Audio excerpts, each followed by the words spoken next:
देखो आज के वीडियोতে একটা ইন্টারেস্টিং জিনিস দেখবো, very interesting. It is out of course but আমরা এখানে দেখবো, আমরা যেহেতু ইনফিনিট সিরিজ পড়ছি তাহলে আমাদের যে সায়েন্টিস্ট ছিল Indian great mathematician doctor Srinivas Ramanujan, উনি একটা ডাইভারজেন্ট এন্ড কনভারজেন্ট সিরিজের উপর কিছু অনেক অনেক কিছু না অনেকগুলো রিসার্চ করেছে। রিসার্চ করে পেয়েছি কি 1 plus 2 plus 3 plus 4 plus 5 plus up to infinity. It is known as also known as infinite series. এটা যে সাম ছিল সেটা হচ্ছে গিয়ে -1/12, যেটা এস্টাবলিশ করেছিল শ্রীনিবাস রামানুজন। এটা ইন্টারেস্টিং রেজাল্ট। দেখো একটা সাম, এটা ইভেন সিকোয়েন্সের সাম, ইভেন সিকোয়েন্সের একটা সাম, ঠিক আছে, ইভেন সিকোয়েন্সের সাম আপ টু ইনফিনিট চলছে। ইনফিনিট চলছে, ইউএনটা হচ্ছে এখানে কি, ইউএনটা হচ্ছে এখানে n, where un is equals to where un is equals to un is equals to n, yes, un is equals to n, summation n summation n equals to 1 to infinity n is equals to -1/12. প্রতিটা real number যদি সামনে add করে 1 + 2 + 3 + 4 up to infinity, এটা আমাদের বেরিয়ে হচ্ছে -1/12। Quite interesting, quite interesting. দেখো এখানে আমরা ডিসকাস করব কিভাবে আমরা প্রুভ করেছি, রামানুজন কিভাবে প্রুভ করেছে, রামানুজনের চিন্তাধারাটা কি ছিল প্রুভ করা, এটা আমরা একটু ডিসকাস করব। দেখো এই সিরিজটা কমপ্লিটলি ডাইভার্ট করছে, আমরা কিভাবে বলতে পারি, বাই ইউজিং টেস্ট মেথড। ঠিক আছে, দেখো আমরা টেস্ট ইউজ করে বলতে পারবো এটা কি হচ্ছে, ডাইরেক্টলি কি হচ্ছে, এটা ডাইভার্জ করছে। কিভাবে, যদি আমরা ডি-এলএমবার্ট রেশিও টেস্ট ইউজ করি, কি ইউজ ডি-এলএমবার্ট রেশিও টেস্ট যদি ইউজ করি তাহলে আমরা দেখতে পাবো কি, দেখো limit n tends to infinity, okay, n tends to infinity, u1 কি আছে এখানে n, ওকে, u1 আছে এখানে n, un আছে এখানে n, un plus 1 আছে এখানে n plus 1, ঠিক আছে। তাহলে ফর্মুলা ছিল limit n1 plus 1 divided by un, ওকে। তো এটা যদি আমরা করি, দেখো un plus 1 কত হবে, এখানে limit n tends to infinity n plus 1 divided by n, তাহলে এখানে আসবে limit n tends to infinity 1 plus 1 upon n, 1 upon n।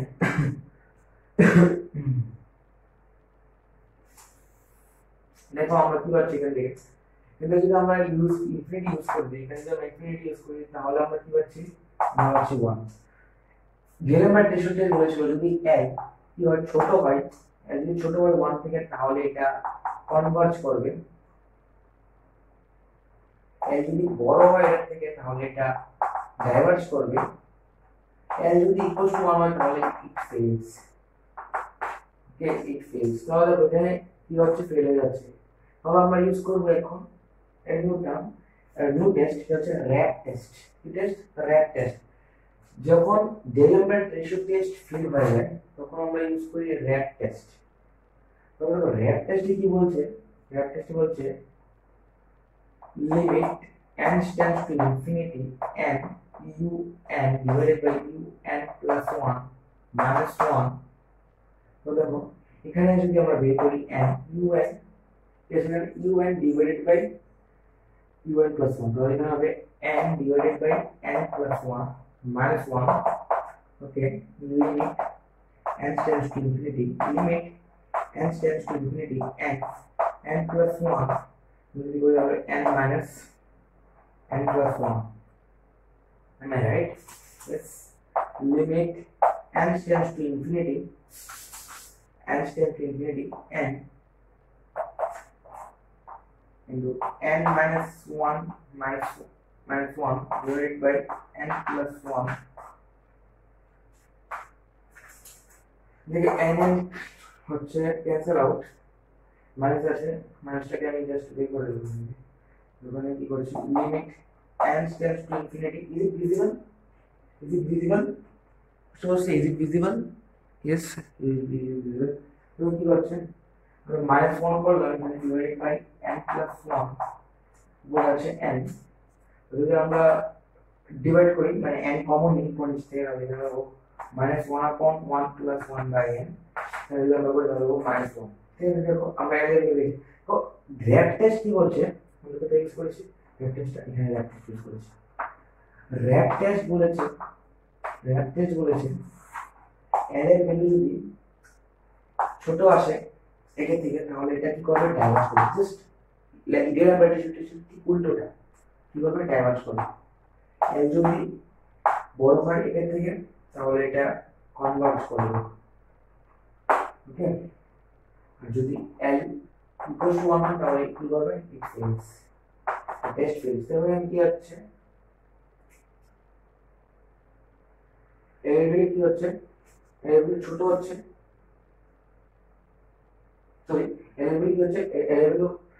এর থেকে কি হচ্ছে ছোট হচ্ছে এর ছোট হচ্ছে তো এর ছোট হচ্ছে এখান থেকে মাইনাস 1 ছোট তাহলে কি করবে এটা ডাইভার্জ করবে কি করবে ডাইভার্জ করবে এর ছোট হয়েছে এর ছোট হয় যদি এর ছোট হয় তাহলে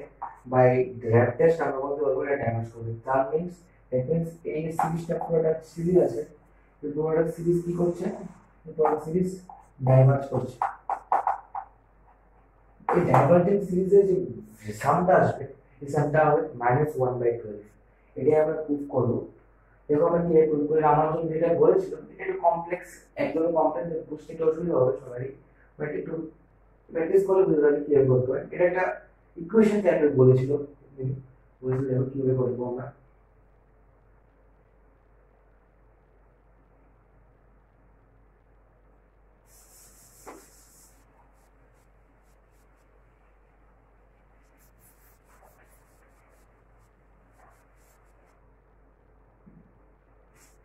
তিনি বলেছিল f of 0 okay f of 0 by 2 plus summation n equals to 1 to infinity f of x is equals to iota integral 0 to infinity f of iota t minus f of minus iota t divided by e to the power 2 pi t minus 1 dt দেখো এখানে আমরা just রামাউন্ড একটা সাম নিয়ে দিল f of 0 by 2 plus summation n equals to 1 to infinity f of x is equal to iota 0 to infinity integral 0 to infinity f of iota t minus f of iota t minus f of iota t is equal to 2 pi t minus 1 এখানে দেখো আমরা কি করব let f of x is equal to x f of x is equal to x তাহলে দেখো এখানে যদি আমরা ইউজ করি এটা যে নরমালি 0 আসছে আর দেখি পাবো n equals to 1 to infinity x পাবো এখানে x পাবো তো এখানে x না এটা হবে n আমি বলি এটা হবে n তো এই যে দাঁড়িয়ে আছে এখানে f of x is equal to x তাহলে এটা হবে n এটা হবে n আমি একটু ভুলে গেছিলাম তো দেখো n যদি হয় তাহলে হবে summation n equals to 1 to infinity n is equal to iota f of x যদি x হয় তাহলে f of iota t কি হবে iota t হবে just normally আমি যেটা আমি ধরেছি আমি that f of x is equal to x ধরেছিলাম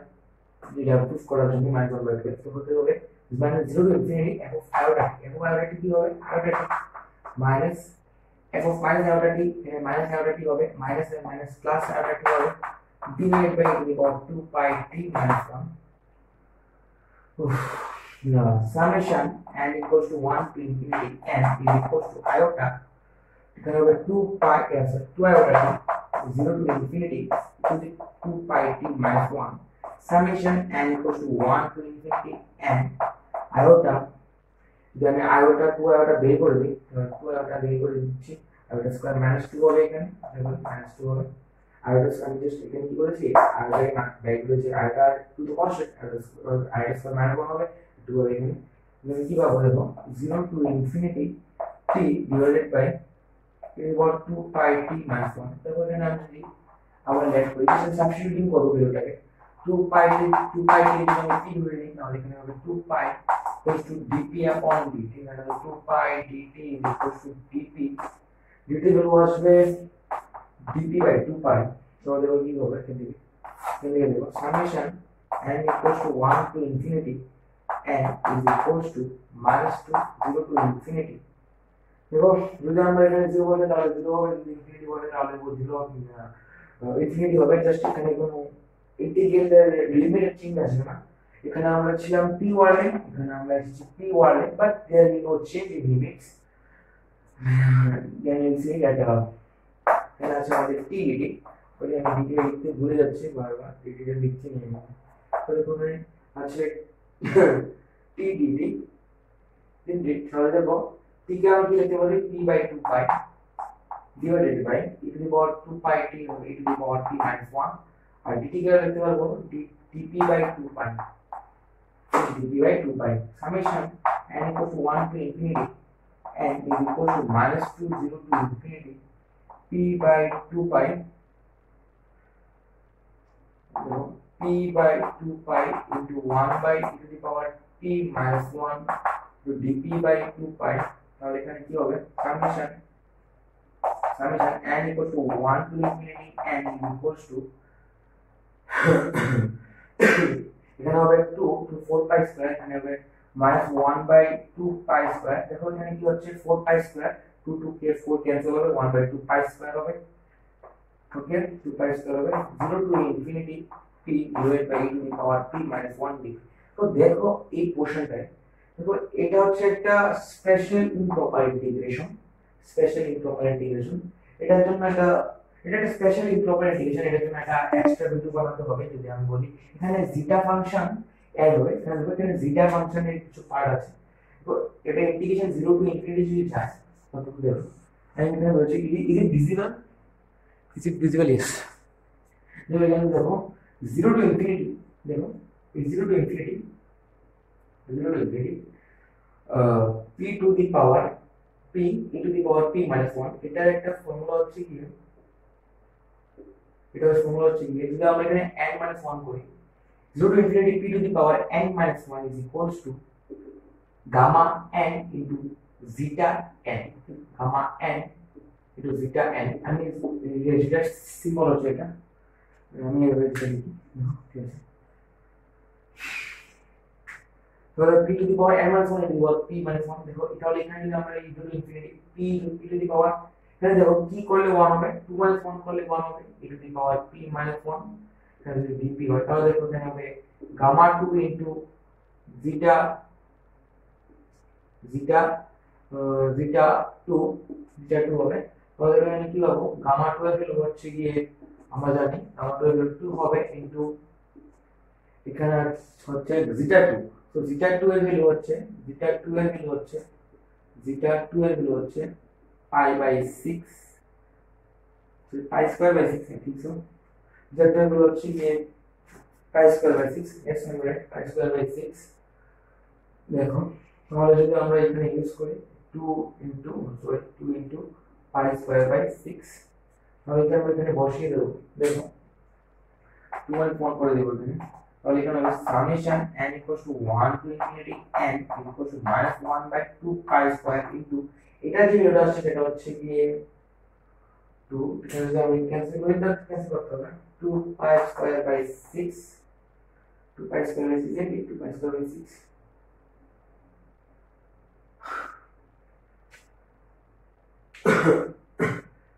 2 pi square by 6 এসে তাহলে এখান থেকে আমরা কি পাবো এখান থেকে pi square ক্যান্সেল হবে 2 pi ক্যান্সেল হবে একটা 2 মিসিং হচ্ছে এখান থেকে আশা করি একটা 2 মিসিং হচ্ছে 2 pi square হবে এটা 2 মিসিং হচ্ছে এখান থেকে ও সরি আমি গামা 2 এর জায়গায় 2 লিখেছিলাম গামা 2 এর 2 হবে না এখানে আমি ভুল আছে গামা 2 এর ভ্যালু এখানে দেখো একটা ফর্মুলা আছে gamma n plus 1 equals to n factorial then হবে 1 plus 1 is equals to 1 factorial it is gamma 2 is equals to 1 factorial so 1 factorial is equals to 1 তাহলে আমি ভুল লিখেছিলাম এখানে হবে 1 আমি 1 হবে এখানে দেখো তাহলে যদি 1 হয় তাহলে এখান থেকে দেখো কি হবে আমরা লিখে তারপরে লিখতে হবে 1 by 2 pi square হবে into এর ভ্যালু হবে কি আমাদের pi square by 6 pi square by 6 pi square cancel হবে minus 1 by 6 into 2 which is 12 তাহলে আমরা এখানে পেয়েছি এটা হচ্ছে রামানুজনের সাম, এখানে এখানে নেবে সি হচ্ছে রামানুজের সাইন। ওকে, রামানুজের সাম হচ্ছে, তাহলে এখানে আমরা কি পাচ্ছি, এটা হচ্ছে সামেশন